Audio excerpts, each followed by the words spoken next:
Ани, кем вы видите себя в ближайший год в сотрудничестве с компанией Faberlic? И как вы планируете этого достигнуть?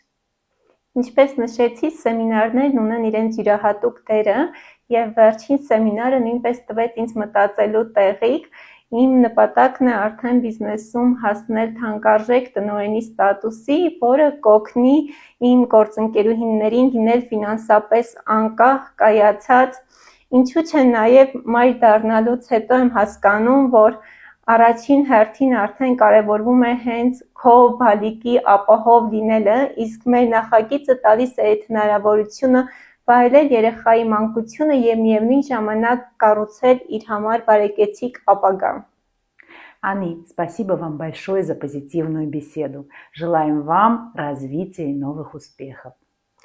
Շնորհակալ եմ Աննա ջան հետաքրքիր հարցազրույցի համար։ Հուսով եմ այս հարցազրույցը մեր հետևորդների համար խթան կհանդիսանա, որպեսզի իրենք նույնպես միանան մեր նախագծին եւ բացահայտեն նոր հորիզոններ։